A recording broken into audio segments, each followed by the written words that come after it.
Guys, today is Monday, March 24th. Sorry, I forgot the date. And it's 5:30 p.m. and I'm done with my classes for the day. It's really weird because it feels to me like the middle of the day. And I also was thinking all day that it felt like Tuesday for some reason. I don't know why, but anyway, Monday is my longest, most boring day. And this morning I had classes at 8 and 9, and I didn't have those two classes last week because they had practice exams in the morning. So I just did one-on-one conversations with them this week, and they have an oral exam on Friday, so that's good for them.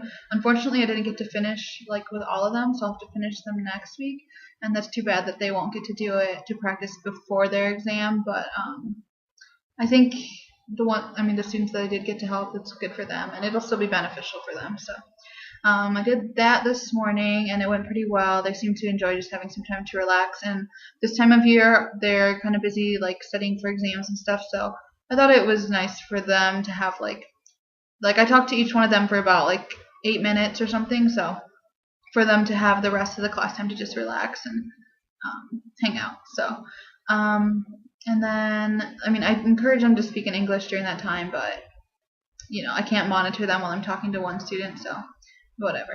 Then after that, I had a class here at this school at 11 o'clock.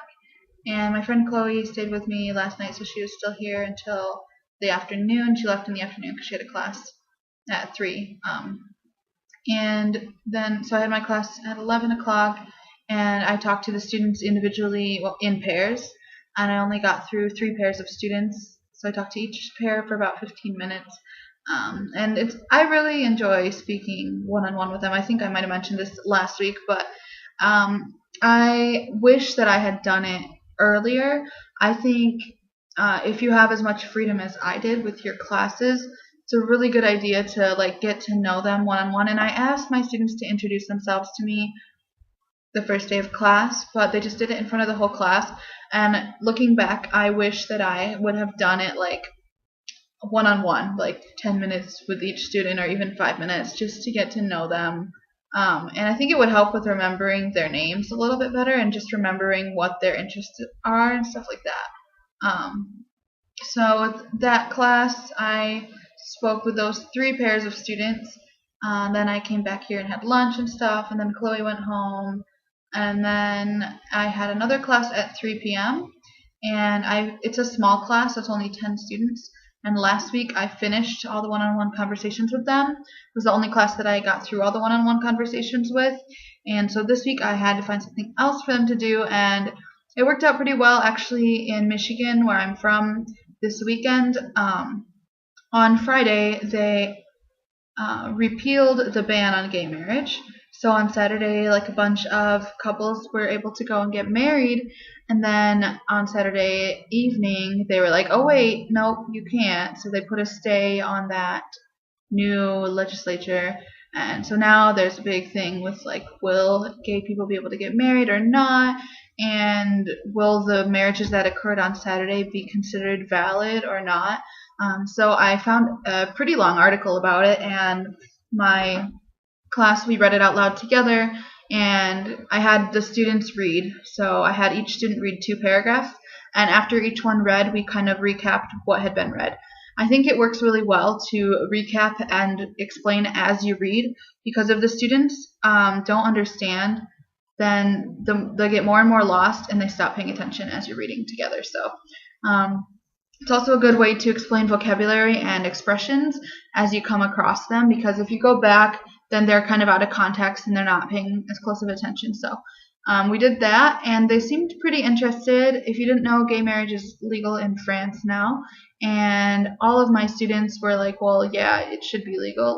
I asked them if they thought gay marriage should be legal in Michigan or not, and they said yes, of course it should. They all pretty much agreed that gay marriage should be legal. One of my students was like, well, there's way bigger problems in the world than whether or not gay people should be married or not, so why don't we just let them be married? So it was kind of interesting to talk about. I think I'm going to talk about that subject with my other classes tomorrow as well. I think they'll be quite interested in it. And it's interesting, and it's current events in Michigan. So I like to give my students current events from the U.S. and from Michigan when important things come up like that.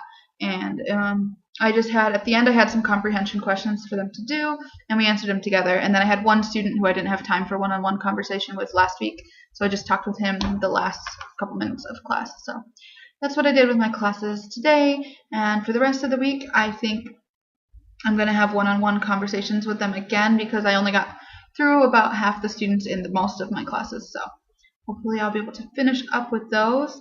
Next week, I'm not sure what I'm going to do yet, but I'll for sure make a video and letting you guys know. And there's going to be a lot of videos about Croatia coming up. I'm sorry if you're not interested in that or whatever.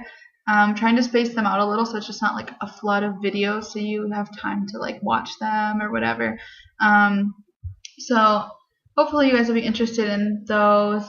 And there will also be, hopefully, I haven't even looked at the footage yet, but I have some videos from Paris and Amsterdam and Munich.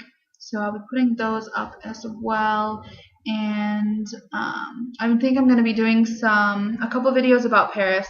One, like my favorite things to do in Paris, and two, some free or cheap things you can do in Paris. So for those of you who are interested, I know a lot of people who come for the TAPIF program, they like to spend a few days in Paris at the beginning, especially if you've never been to France before. So that might be helpful for you, especially if you're on a budget, to know some free things. And some of my favorite things in Paris are free things. So hopefully I'll have those videos coming up for you guys soon-ish in the next couple weeks. I have a lot of videos to do with the Croatia ones and everything. So yeah, I only have 33 days left of my program here, which is crazy sounding. I can't believe it's almost over.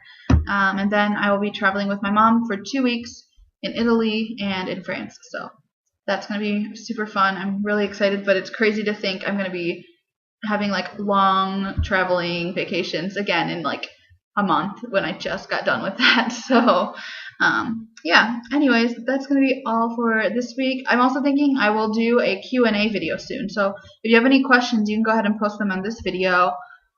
Even if you commented on another video, if I haven't answered them yet, go ahead and post them again here, because I'll come back and look here for questions. And I might make another video later prompting you guys for questions also, just because I know sometimes you don't think of them right away or whatever. So anyway, thanks for watching. Please don't forget to like, comment, and subscribe. I'll see you guys in the next video. Bye.